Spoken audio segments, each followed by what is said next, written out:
بسم الله الرحمن الرحيم عن عائشة عن النبي صلى الله عليه وسلم قال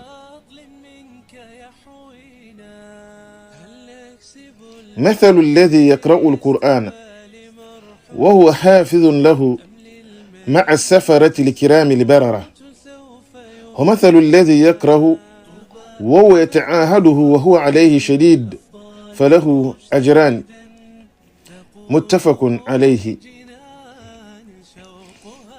Today's hadith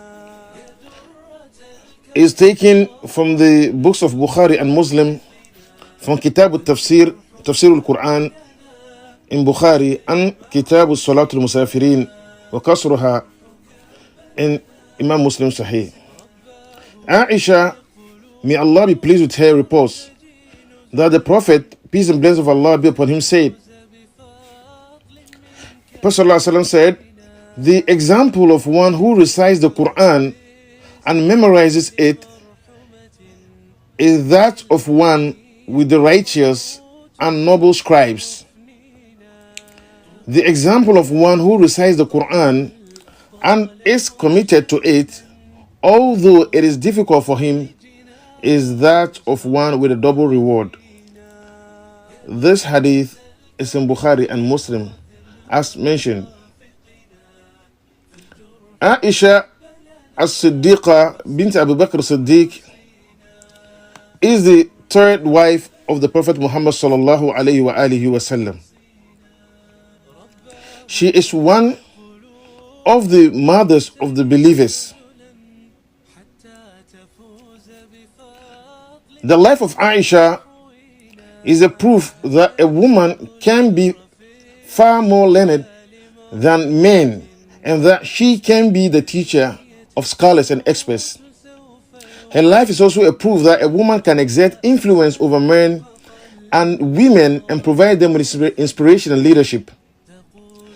The life of Aisha as-Siddiqa is also a proof that the same woman can be totally feminine and be a source of power, joy, and comfort to her husband. Aisha as-Siddiqa became the Prophet's wife in Mecca when she was most likely in the 10th year of her life, according to the strongest proof of Abdullah ibn Abbas. But her wedding did not take place until the second year after the Hijrah, when she was about 14 or 15 years old. Aisha as-Siddiqa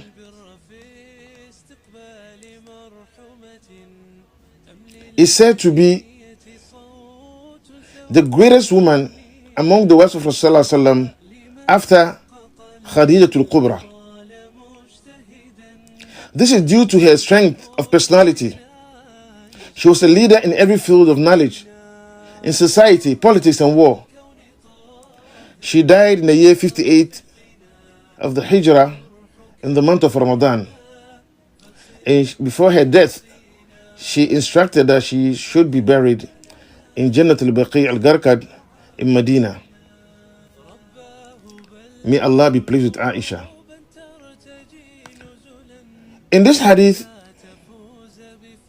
Rasulullah sallam encourages us to exert a lot of effort in studying the Quran and reciting it properly. Quickly, I have seen a lot of misconceptions and misinterpretations about this hadith. From that which I have seen is that of somebody who would neglect the Quran or ignore the Quran for a year. For example, after Ramadan, they pack their Quran and only return to their Quran in Ramadan, dusting it off and trying to read it with difficulty. The hadith is not intended to give people, to encourage laziness for those who are not used to reciting the Quran. The preferred explanation of this hadith is that a person who experiences difficulty in reciting the Quran whilst exerting himself or herself to learn it will receive double reward. That is two separate rewards at the same time. He will receive one reward for his recitation and the second one for the added effort they have taken or put into reciting the Quran or learn to recite the Quran continuously whilst faltering or stuttering.